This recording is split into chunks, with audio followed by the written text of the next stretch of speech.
Mercredi 17 juillet 2026, mesdames et messieurs, bonsoir et bienvenue.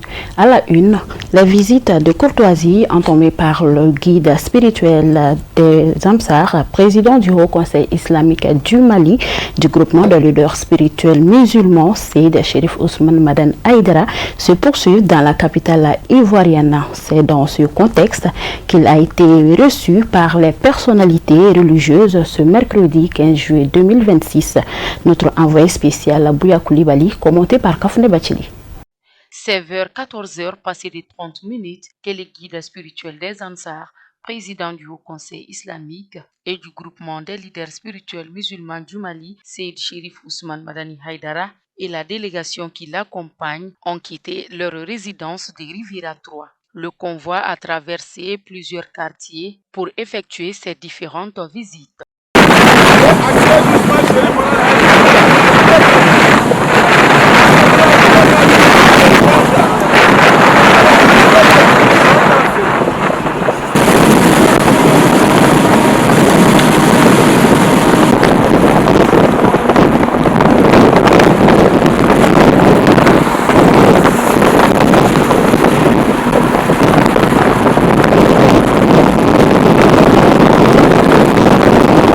Cheikh Moufti Abdourahmane Sogodougou, président du Conseil supérieur des Majlis en Côte d'Ivoire, a reçu en premier la visite de courtoisie du guide spirituel des Ansar dans sa mosquée située au quartier Faya de Cocody.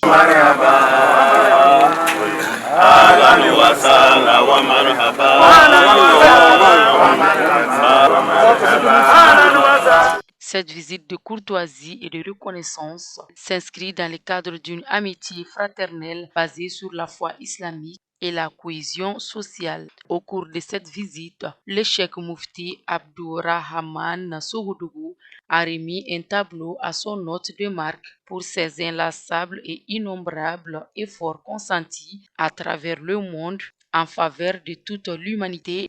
Seyd Chérif Ousmane Madani Haïdara, très enthousiasmé, a adressé ses vifs remerciements au cheikh Moufti pour cette marque d'estime et de reconnaissance à sa modeste personne, pour ensuite clôturer cette visite par des bénédictions. La deuxième étape.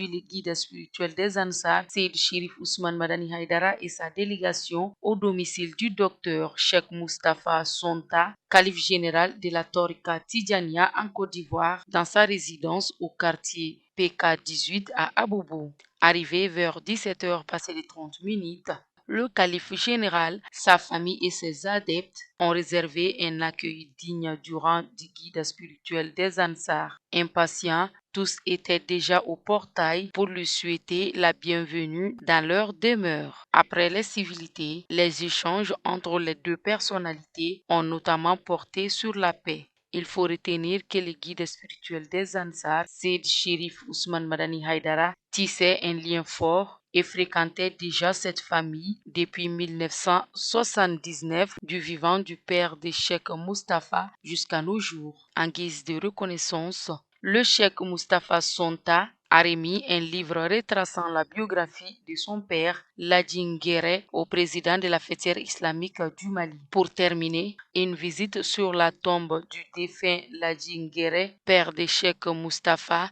suivie des notes de bénédiction, ont sanctionné cette fructueuse rencontre.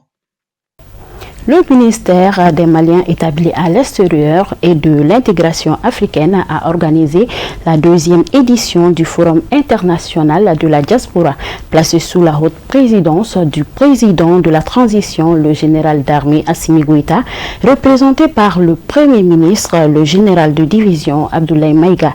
Le thème retenu cette année est Diaspora malienne et investissement productif, bâtir une économie forte pour un développement durable. Le compte-rendu est signé Mahamadou Ben Chérif Soumano et Nouhoum Kone, commenté par Fatmata Kani. La 2e édition du Forum international de la diaspora se tient autour du thème Diaspora malienne et investissement productif, bâtir une économie forte pour un développement durable. Cette rencontre constitue un cadre d'échange entre les autorités maliennes, les acteurs économiques et les Maliens établis à l'extérieur. Selon les organisateurs, l'objectif est de renforcer les liens avec la diaspora, de restaurer la confiance et de créer un environnement favorable aux investissements productifs au Mali avec l'accompagnement de l'État. Le Mali inaugure aujourd'hui une nouvelle ère dans la relation substantielle qui le lie à sa diaspora.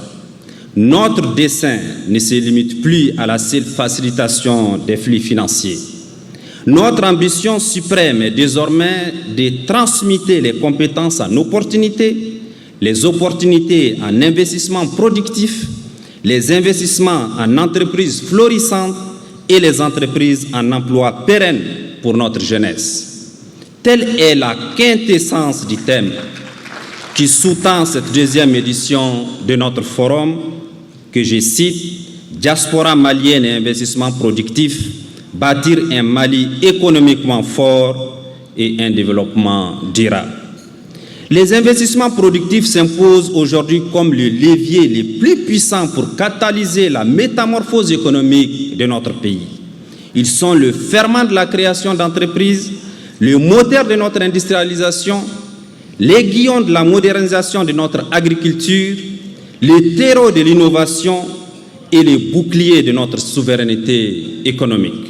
Le Premier ministre, le général de division Abdoulaye Maïga, a salué cette initiative qu'il considère comme un levier essentiel pour le développement économique du pays. Il a réaffirmé la volonté des autorités de faciliter les investissements des Maliens de la diaspora et de renforcer leur contribution à la transformation économique du Mali. Au cours de ce forum, plusieurs panels seront animés par des experts nationaux et internationaux autour des opportunités d'investissement des réformes engagées par l'État et du rôle stratégique de la diaspora dans le développement durable. À cet égard, notre diaspora occupe une place toute particulière.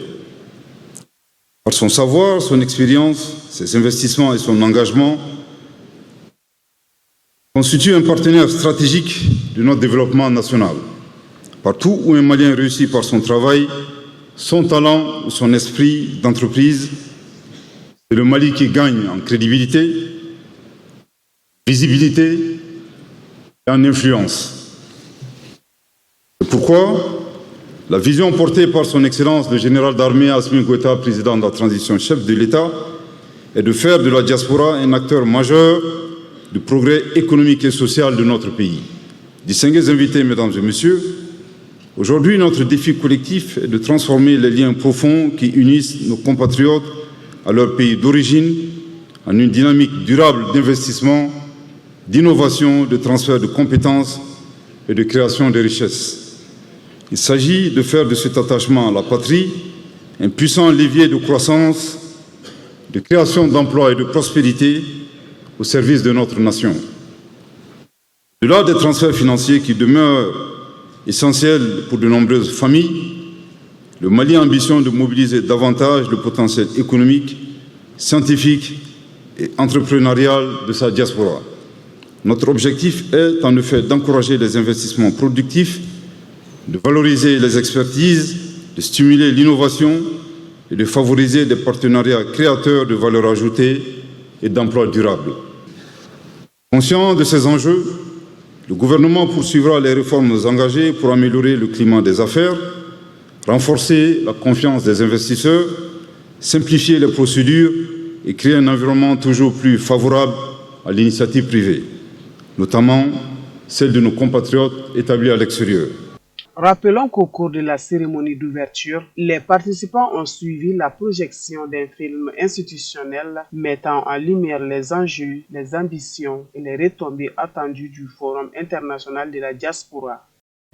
Dans la poursuite des actions engagées dans la lutte contre le terrorisme, les plus hautes autorités du pays interdisent désormais l'importation, la vente et l'utilisation sans autorisation préalable des talkie-walkie, des systèmes de connexion Starlink et Wi-Fi Zone. L'information est donnée par l'Association des commerçants, voyageurs maliens et de la diaspora, considérée comme une étape de sensibilisation pour la phase d'exécution des sanctions à l'encontre des contreventes.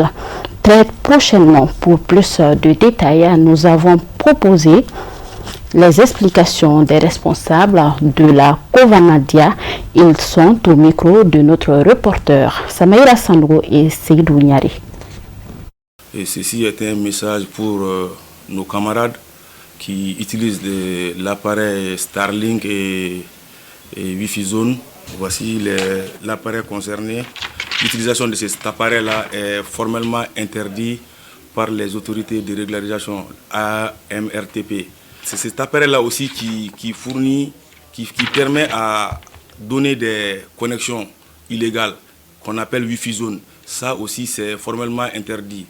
Et la Comadia, en collaboration avec l'AMRTP, demande à toutes les personnes qui vendent et qui utilisent cet appareil-là, qui cessent de l'utilisation et la vente pour que l'autorité malienne puisse vaguer, pour ne pas dire effectuer sûrement leur combat.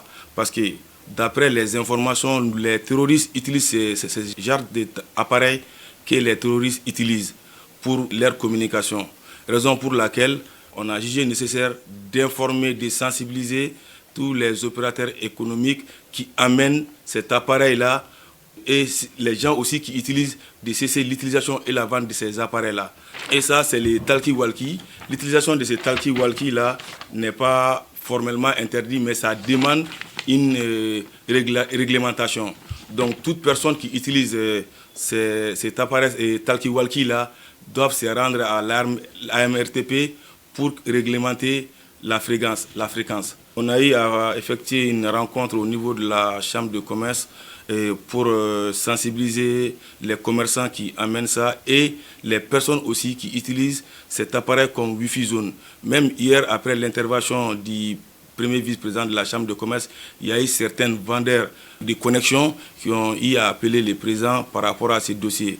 Donc, mais ça aussi, ça serait encore l'objet d'une autre rencontre, Inch'Allah. Les autorités ont voulu même débarquer au marché.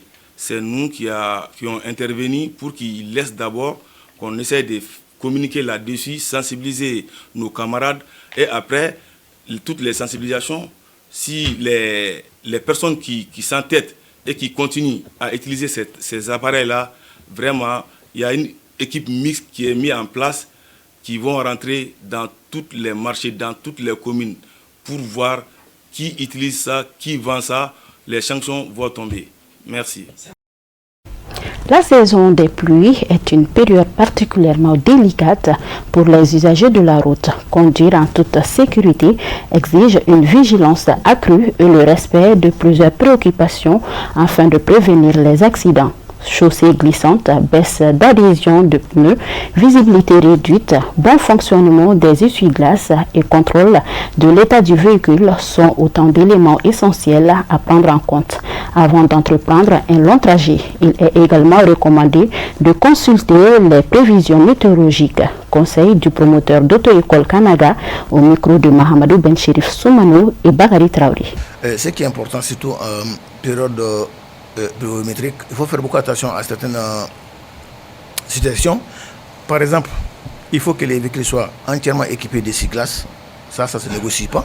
En dehors de là, il faut faire beaucoup attention en ce qui concerne les distances de sécurité, parce qu'en période d'hivernage et de pluie, les distances de freinage deviennent plus longues. Donc si les distances de freinage deviennent plus longues, il faut s'adapter à faire attention aux distances de sécurité pour un peu solutionner ça. Et surtout les systèmes de désgivrage. En ce qui concerne les systèmes de désgivrage, il faut absolument que les véhicules soient équipés des systèmes de désgivrage, soit de climatisation ou soit de chauffage, pour vous permettre de voir les rétroviseurs latéraux et puis même les pare-brises, voir clair devant, en plus des essuie-glaces. C'est ce qui pose problème en matière d'éclairage. Il faut aimer l'effet de brouillard avant et arrière, soit les nécessités, soit en avant ou soit en arrière, ou soit les deux en fonction des nécessités de l'état de la route et de la pluie. Maintenant, et s'il y a défaut de brouillard avant ou arrière, là, il faut absolument faire attention et essayer d'arrêter, essayer de surseoir à sa conduite, à ses manœuvres en attendant que les pluies cessent. Sinon, en temps de pluie, absolument ces éléments soient réunis. Il faut les essuie-glaces en bon état, il faut laisser les trucs de désgivrage en bon état, l'effet de brouillard avant et arrière en bon état. Tant que ces éléments ne sont pas réduits, en fonction des éléments, maintenant techniquement l'homme doit faire adapter sa distance de sécurité en fonction de l'état de la route, parce que là, les distances de freinage deviennent plus longues. Donc quand on adapte les distances de sécurité un peu plus longues, les distances de freinage aussi deviennent longues. Comme ça, on peut alors récupérer en fonction de la distance de sécurité qu'on laisse, le freinage long, on peut le récupérer et éviter beaucoup d'accidents. Parce que l'adhésion des pinets devient réduite. Donc il faut faire beaucoup attention en temps hivernal, pendant la pluie, les conduites, il faut que tous ces éléments soient réunis. Tant que ces éléments ne sont pas réunis, il faut faire beaucoup attention et sortir sous la pluie et essayer de prendre la route, soit en agglomération ou hors agglomération. La météo, effectivement, c'est capital, parce qu'il donne des informations fiables. Souvent, il donne des informations souvent fiables, donc il faut faire beaucoup attention. Les informations que la météo donne, il faut aller avec ces informations. Soit dans les endroits où vous allez voyager, où vous allez vous déplacer, si la météo donne le temps, les pluies, les vents violents, il faut travailler avec ça et faire attention, soit sursoir à ces voyages ou à ces déplacements, ou attendre la fin de ces pluies que la météo a annoncé, ou de ces heures dont la météo a annoncé, parce que très généralement, les données à l'heure actuelle des météos sont plus ou moins fiables. En cette période d'hivernage, nous demandons à tous les usagers que les véhicules soient bien équipés, qu'il se rassure que les véhicules soient bien équipés des essuie-glaces, que les véhicules soient équipés des phares ou des feux rouges de brouillard, d'anti-brouillard, ou les systèmes de désgivrage, surtout les systèmes de désgivrage. Les essuie-glaces, c'est nous ici, très simple. Soit les systèmes de désgivrage qui soient fonctionnels, ou les essuie-glaces soient fonctionnels. Les systèmes de désgivrage, il faut faire beaucoup attention. S'il n'y a pas de système adéquat de désgivrage dans le véhicule, il faut la climatisation et la ventilation de l'air à l'intérieur du véhicule pour que les vitres soient transparents. Voilà, c'est tout ce qu'on peut dire aux usagers, de faire beaucoup attention pour les systèmes de désgivrage, pour les essuie-glaces, pour les antibrouillards avant et arrière. À défaut des antibrouillards, il faut que les systèmes de ventilation, de climatisation ou de l'air chaud dans la voiture soient effectifs pour qu'il y ait une visibilité très claire pendant la conduite. Voilà, chaque intempérie, il y a une réduction de 10% de vitesse. Maintenant, selon les intempéries, et même plus de 10% de réduction de vitesse. Pas qu'en temps de pluie, mais surtout en temps de pluie, les réductions de vitesse sont conseillées. Et c'est tout pour ce journal. Merci à vous de l'avoir suivi et très bonne suite de programme sur Chérif La TV. Bonsoir.